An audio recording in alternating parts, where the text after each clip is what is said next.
살충제 달걀에 대한 공포가 커지고 있는 가운데 식약처가 인체에 해를 가할 정도의 독성을 함유한 것은 아니다. 이렇게 발표를 했습니다. 하지만 불안감은 가시질 않고 있습니다. 전문가와 함께 얘기 나눠보도록 하겠습니다. 최진영 변호사 나오셨습니다. 어서 오세요. 안녕하십니까. 네, 살충제 달걀. 불안감이 계속 가시지 않고 있는 그런 상황에서 정부가 오늘 126개까지 먹어도 괜찮다라고 이제 발표를 했는데 먼저 첫 번째 키워드 확인해 보도록 하겠습니다.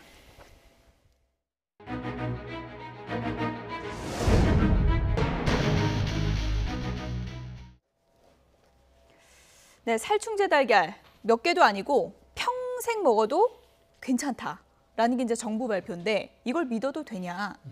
대부분의 반응이 이런 것 같습니다. 그렇습니다. 댓글이 참 흥미로운 것들이 많았는데요. 그렇다면 왜 수거하고 압수수색하느냐? 그렇다고 하면은 식품 관계된 공무원들 당신이나 드세요. 이런 굉장히 어떻게 보면은 격앙된 발음이 상당히 많은 것 같은데요. 이럴수록 어떻게 보면은 국민들은 좀 냉정하게 이 부분을 좀 봐야 될 것 같은데 기본적으로 이제 식약처가 장고 끝에 내놨는 것이기 때문에 나름대로 믿어야 될 것이다라고 봅니다. 저 또한 개인적으로는 어제나 빵도 먹고 이렇게 계란찜 같은 것도 먹었는 것 같은데 다만 어른은 모르겠지만 아이들에 대해서는 여전히 좀 불안한 그런 감정, 어떤 느낌이 있을 수 있기 때문에 특히 가정주부들이 지금 상당 부분 고민을 하고 있는 그런 상황이 아닌가 싶습니다. 2개 반씩 평생 먹어도 문제가 없다는 건데 그러면 지금까지 정부가 그렇게 밤새서 전수조사하고 폐기 처분하고 이런 지금 대응 조치와는 안 맞는 거잖아요. 그렇습니다. 그렇기 때문에 지금 바로 그와 같은 것에 대해서 결국 그렇다고 하면 그와 같은 것은 완전히 거꾸로 이 양계 농가에 대해서 면죄부를 주는 것이 아니냐는 그런 논란이 있을 수 있죠. 그렇다고 하면 이렇게 문제가 되지 않는다고 하면 그 기준 자체가 잘못된 것이 아니냐. 그렇다고 하면 이 양계 농장 입장에서는 앞으로 마구 그냥 아무 생각 없이 마구 뿌려도 되지 않느냐.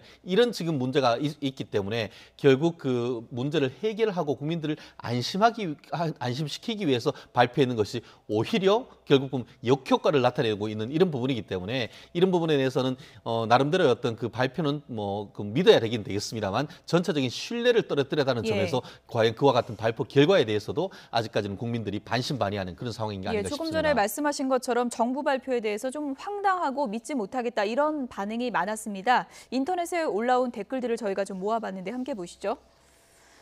네, 식약처 발표. 믿을 수 없다. 식약처 자체를 믿지 못한다. 이런 이제 불신의 댓글이 있었고요. 그리고 저 발표대로면 앞으로 말씀하신 것처럼 살충제 팍팍 뿌려도 된다. 이 얘기냐? 이런 반론도 있었고요. 그리고 지금 달걀도 문제지만 메추리알, 오리알도 한번 이참에 조사해달라. 이런 요구도 있었습니다. 그리고 이게 근본적인 문제죠. 닭들 스트레스 안 받고 낳은 달걀 좀 우리도 좀 먹어봅시다. 라는 호소도 있고요. 그리고 위해가 없다고 했는데 그럼 왜 폐기했냐? 이게 앞뒤가 안 맞지 않냐? 이런 반박도 있었습니다. 그리고 이제 날카로운 지적도 하나가 있었는데요. 정말 건강에 위해가 없다면 살충제 달걀 명단을 회수하고 만약에 나중에 위해가 확인된다면 이번 발표한 책임자 그리고 관련 공무원들은 피해자들에 대해서 무한 보상을 책임져야 한다. 이 얘기가 맞지 않겠습니까? 그렇습니다. 이 부분에 대해서 지금 어떤 의학과 과학계에서는 지금 반론이 나고 있는데 식품의약품안전처 같은 경우에는 급성 독성에 따르는 어떤 중독 이 부분에 있어가지고는 크게 염려하지 않아도 된다. 예를 들어서 2달 정도 지나면 방광기를 거쳐서 몸에서 다 배출된다라고 하지만 지금 의학계 같은 경우에는 이것이 쌓이고 쌓였을 때의 어떤 만성적인 영향에 대해서는 아직까지 어떤 연구 결과가 밝혀진 부분이 없기 때문에 그런 부분에 대해서도 명확한 답을 내놔야 된다라는 얘기를 하고 있는데 말씀드렸듯이 지금까지 보면 많은 어떤 화학약품들이 처음엔 인체에 무해하다라고 했다가 나중에 보면 어이없는 그런 어떤 인체에 유해하다고 경우에 따라서는 발암물질이었다라는 그런 문제가 있을 수 있기 때문에 이 부분에 대해서 단기적으로 끝낼 것이 아니고 문제가 됐다고 한다고 하면은 끝까지 집중적인 어떤 조사를 해볼 필요는 있지 않나 싶습니다. 2.6개 그러니까 2개 반을 평생 먹어도 된다는 게 식약처 발표지만 식약처 대응이 이번에 워낙에 허술했기 때문에 믿을 수 없다라는 반응이 많은데요. 먼저 식약처 오늘 브리핑 내용 좀 들어보시죠. 살충제 5종은 음식을 통해 섭취되었더라도 한 달 정도 지나면 대부분이 몸 밖으로 배출되는 성질을 가지고 있으며 살충제별 독성 특성을 고려하여 유해평가를 하였습니다. 최대로 오염된 계란을 하루 동안 1세에서 2세는 24개, 3에서 6세는 37개, 성인은 126개까지 먹어도 이해하지 않고 평생 동안 매일 2.6개 먹어도 건강에 큰 문제는 없다는 것을 의미합니다. 정말 126개 먹어도 되는 걸까요? 전문가 연결해서 이건 좀 짚어보도록 하겠습니다. 하상도 중앙대 식품공학과 교수가 연결돼 있습니다. 교수님 안녕하십니까? 네, 안녕하십니까? 네, 조금 전에 이제 발표 같이 보셨을 텐데요. 126개 먹어도 안전할 정도로 이게 문제가 없는 겁니까? 네, 뭐 126개 뭐 먹을 수 있겠습니까? 예, 뭐 먹을 일도 없겠지만요. 예. 근데 거기 들어있는 그 살충제의 양이 예. 되어야 인체 해를 줄 수 있을 정도다. 뭐 하는 그 정도로 뭐 달걀에 들어있는 살충제의 양은 비록 불법이지만 예. 인체 해를 주지는 않는다. 그리고 실제 허용된 살충제의 경우에는 비교적 독성이 약합니다. 그리고 방광기가 짧고 그래서 빨리 대사되어 가기 때문에 뭐 저도 그 식약처의 말을 믿고 있고요. 예. 대신에 이제 아까 두 분 말씀하신 것처럼 그 위해성과 그 뭐 안전 기준 뭐 이런 것의 차이가 갭이 워낙 크지 않습니까? 그렇죠. 그래서 지금 비록 불법이지만 예. 위해성은 거의 없다. 뭐 이 이제 위해성의 갭, 즉 정부에서 기준을 정할 때는 안전 마진을 정하게 되는데 그 안전 마진이 사실 살충제의 경우에는 굉장히 큽니다. 식품 첨가물은 좀 적은 편인데요. 예. 그렇다 보니 굉장히 많이 먹어야 위해성을 주게 네. 됩니다. 그만큼 안전 마진이 크다는 것이니까 정부에서 어떻게 보면 소비자를 위해서 엄격하게 관리하고 있었다. 그리고 생산자들 입장에서는 좀 섭섭하다. 너무 지나치게 예. 강한 그런 기준을 적용하고 있었다. 이렇게 볼 수 있기 때문에 예. 소비자 입장에서는 뭐 크게 뭐 어떻게 보면 고마운 그런 기준이다. 이렇게 보셔도 됩니다. 예. 그런데 이제 이 결과가 나오면 많은 이제 농가에서 또 오해할 수 있는 게 지금 문제가 된 살충제 지금처럼 막 팍팍 뿌려도 된다 이런 얘기는 아닌 거죠? 네, 그렇습니다. 지금 뭐 지금 그 정도 인체 해는 없지만 예. 실제 뭐 이 평균적인 그런 해이고요. 아주 예민한 분들이나 또는 뭐 과도하게 또 계란을 많이 드시는 분, 또 뭐 특정한 그런 민감하신 분들, 뭐 그런 분들에게는 또 해를 줄 수가 있기 때문에 지금 위해성 평가는 평균적인 뭐 그런 일상적인 보통의 성인을 대상으로 하는 거기 때문에 예. 그런 극단의 경우도 또 생각을 해야 되기 때문에 좀 과도한 면은 있지만 뭐 폐기 처분도 했고 예. 그러니까 폐기 처분하는 거는 옳은 조치인 거죠? 글쎄요, 저는 달걀에 대해서는 예. 뭐 일단은 법을 위반한 것이니까요. 정부에서 비록 뭐 기준이 잘 됐다 잘못됐다는 따질 수가 있습니다. 기준이 너무 엄격해서 예. 그렇게 해롭지 않은 계란을 버린다 이런 지적은 있을 수 있지만 지금 현재의 기준은 그래도 어떤 뭐 수정해야 할 그런 여지는 좀 있지만 네. 지금 현재의 기준이기 때문에 불법이기 때문에 예. 폐기하는 것은 맞다 이렇게 생각합니다. 어쨌든 대신에 뭐 예.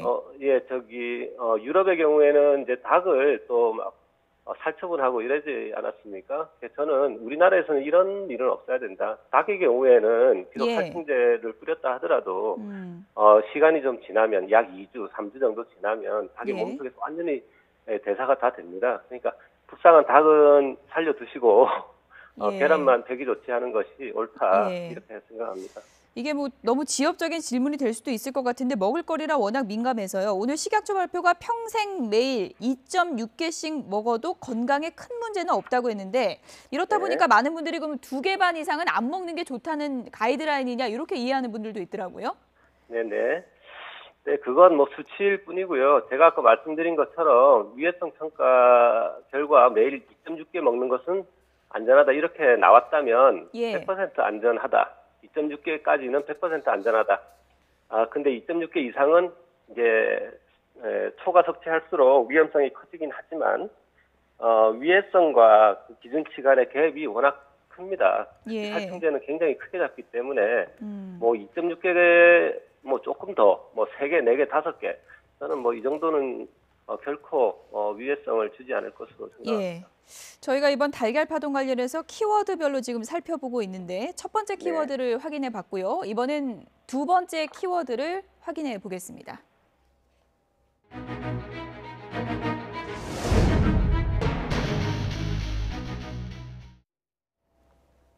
네, 교수님 지금 DDT면 네. 농약인데 농약이 나왔다 그래서 많은 분들이 더 불안감을 느끼고 있습니다. 이건 어떻게 봐야 됩니까? 네, 농약이 바로 살충제입니다. 근데 DDT라는 것은 약 40년 전에 금지된 농약입니다. 예. 옛날에 1939년에 개발된 유기염소계 살충제로 예. 2차 대전 이후에 이 병충해가 창궐했습니다. 예. 그래서 식량이 부족했고요. 그래서 농산물 생산량을 늘리기 위해서 처음 사용했는데 곤충의 신경세포에 아주 특별히 살충 효과가 커서 사용됐습니다. 근데 사실 어떻게 보면 인체에는 해가 덜합니다. 그렇지만 환경에서 그 잔류되는 그 반감기가 엄청나게 깁니다. 예. 길게는 뭐 20년이 지나도 또는 15년이 지나도 절반밖에는 없어지지 않기 때문에 예. 환경운동가들이 반대를 했습니다. 그래서 40년 전에 금지가 된 것이죠. 예. 근데 우리 이제 몸에서는 이제 지방 성분에 주로 축적이 돼서 환경 호르몬, 즉 내분비계 덜한 물질로 작용합니다만 인체 독성이 그리 크진 않습니다. 근데 이제 우려하는 것은 예. 코덱스라고 국제식품규격위원회에서 DDT 농약 기준을 0.1 ppm으로 정했습니다. 근데 이걸 정했다는 것은 사용하기 때문에 이 기준을 정한 게 아니라 오래전부터 사용이 금지됐고 실제 지금 이 DDT라는 농약은 생산하는 회사도 없습니다. 근데 워낙 반감기가 길다고 했지 않습니까? 15년, 20년씩 지나도 절반밖에 안 줄기 때문에 토양에 그 당시에 이사되는 이후에 엄청난 양을 사용했습니다. 그것이 예. 토양에 남아 있기 때문에 닭이 이제 토양에 이렇게 있는 친환경 농장 이런 데서는 닭이 흙을 같이 먹기 때문에 예. 닭에 잔류할 수가 있어서 교수님 그러니까 간략하게 좀 제가 정리를 해보면 그러니까 이 해당 그 농장주에서도 지금 나 DDT 어떻게 생겼는지도 모른다 이렇게 반박하고 있는 상황인데 말씀하신 것처럼 그렇게 간접적으로 옮겨왔을 가능성이 크다고 보시는 거군요. 네, 저는 그렇게 봅니다. 농장주는 예. DDT를 구경 못했겠죠. 왜냐하면 그게 지금 생산하는 회사가 없습니다. 팔지도 않고요. 예. 그러면 네. 이 부분도 뭐 저는, 살충제 예. 달걀 파문 초반 상황처럼 그렇게 막 불안감을 크게 느낄 필요는 없다 예, 이렇게 보시는 이건 거군요. 조금 언론에서 와전된 그런 면이 예. 있습니다. 이건 예. 뭐 일부러 인위적으로 의도적으로 사용한 것이 아니기 때문에 예. 이건 뭐 해프닝으로 그냥 넘어가도 된다고 생각합니다. 예. 여기까지 듣겠습니다. 하상도 중앙대 식품공학과 교수였습니다. 전화 연결 감사합니다. 네, 감사합니다. 예, 최 변호사님. 네. 일단 DDT는 간접적으로 온 것이고 일회성일 것이다. 크게 걱정할 건 없다는 건데 이것에 대한 정부의 대응이 더 걱정입니다. DDT는 조금 나왔다고 알리지도 않고 폐기 처분도 안 하고 피프로닐은 조금만 나와도 폐기 처분하고 이게 뭐 기준이 뭐냐 이런 비판이 나오고 있습니다. 그렇습니다. 결국 기본적으로 이제 예. 식품의약품안전처와 농식품부가 서로 핑퐁 게임을 하면서 이거는 저쪽에서 알아봐라 하는 과정에서 결국 국민의 행정의 신뢰를 잃어버렸기 때문에 결국 거기에 더해서 지금 DDT가 나왔음에도 불구하고 그것을 마치 은폐했는 것처럼 됐다는 점에서는 결국 이 모든 것이 어떤 행정의 어떤 난맥상을 보여주지 않습니까? 실제로 이 부분에 대해서는 이낙연 총리가 엄하게 대처를 하라라고 했음에도 불구하고 지금 10일 정도 이상이 지났음에도 불구하고 아직도 논란이 된다는 사실 자체가 지금 이 정부의 어떤 행정의 어떤 난맥상을 보여준다는 점에서 안타깝고요. 지금 이런 부분과 관련해서 지금 소비자 단체인 경북 소비자 공익 네트워크 같은 경우에는 이 친환경 인증 단체에 대해서